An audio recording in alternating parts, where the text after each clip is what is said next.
graphe 1, 6, les nombres réels. On pourrait penser, au vu de tous les nombres que l'on vient de voir, qu'il suffise à exprimer toutes les quantités mathématiques. Cependant, Pythagore a été l'un des premiers à montrer qu'il existait d'autres nombres.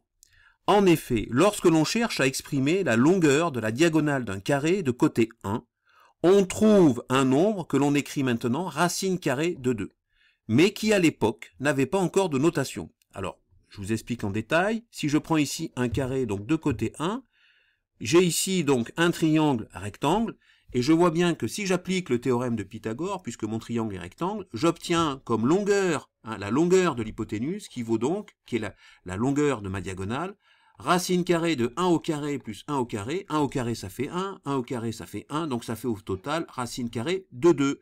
Donc la longueur de ma diagonale, c'est racine carrée de 2. Ce nombre existe, la preuve, on le voit visuellement, c'est la diagonale de mon carré de côté 1, mais Pythagore a alors montré que ce nombre ne pouvait pas s'écrire à l'aide d'une fraction. Ce nombre n'était pas un rationnel.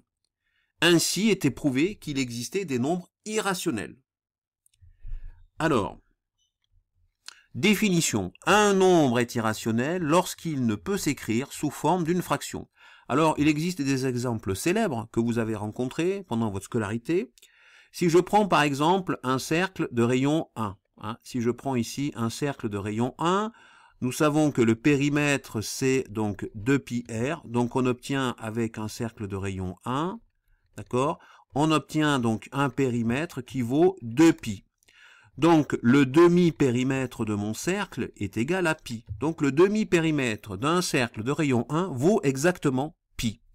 On a vu donc précédemment, je répète, la diagonale d'un carré de côté 1 me donne comme longueur, j'ai la longueur de ma diagonale, c'est racine carrée de 2. Si maintenant je prends un rectangle avec comme largeur par exemple 1 et je prends comme longueur 2, cela me fait comme diagonale de mon rectangle, encore une fois, si j'applique le théorème de Pythagore, j'obtiens comme longueur ici de ma diagonale, qui est en fait l'hypoténuse de mon triangle rectangle, j'obtiens racine carrée de 1 au carré plus 2 au carré, c'est-à-dire racine carrée de 1 plus 4, c'est-à-dire racine carrée de 5. Et là aussi, ce nombre ne peut pas se mettre sous forme de nombre rationnel. Alors,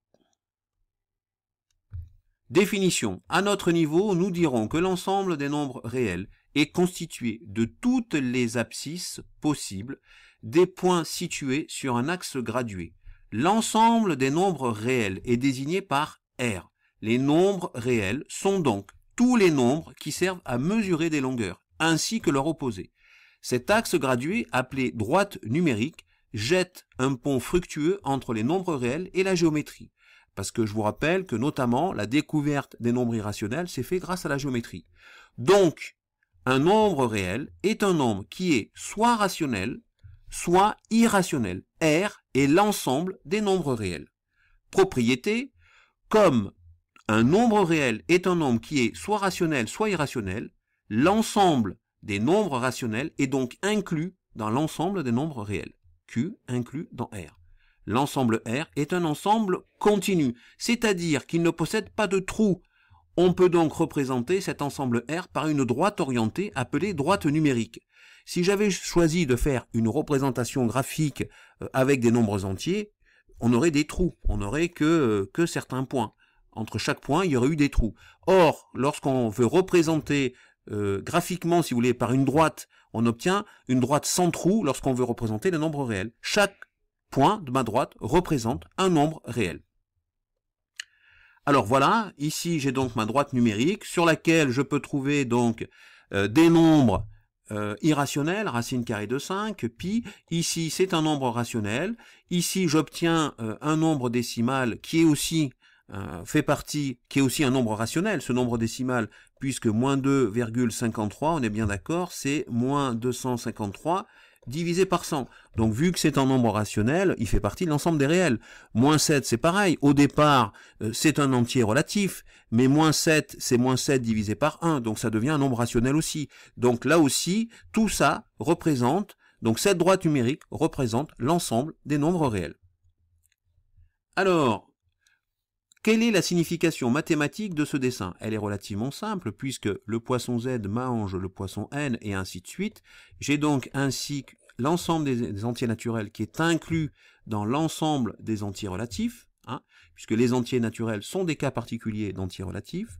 Les entiers relatifs sont inclus dans l'ensemble des rationnels, des décimaux, pardon, d'abord des décimaux, hein, puisque c'est le poisson D qui mange Z, donc ici c'est les décimaux, l'ensemble des décimaux, parce qu'évidemment, moins de 3, ben, par exemple, c'est moins de 3,0, les nombres entiers relatifs sont des cas particuliers de nombres décimaux, les nombres décimaux sont inclus dans l'ensemble des nombres rationnels, puisque chaque nombre décimal peut se mettre sous la forme d'une fraction, et ces nombres rationnels sont inclus dans l'ensemble des réels, puisque l'ensemble des réels englobe tous les rationnels et les irrationnels.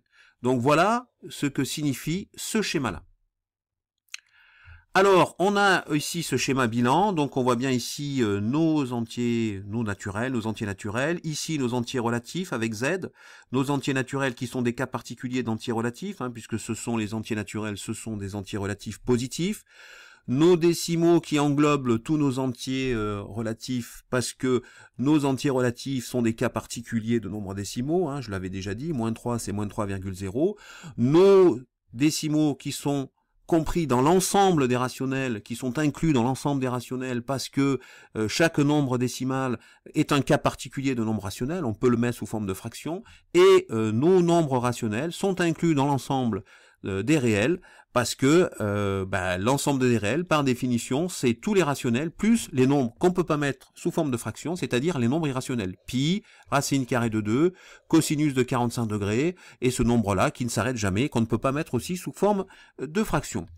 Alors, voilà. J'espère que cette vidéo, qu'elle vous a plu. Je vous dis à bientôt, évidemment, sur le site Skoll Mathématiques.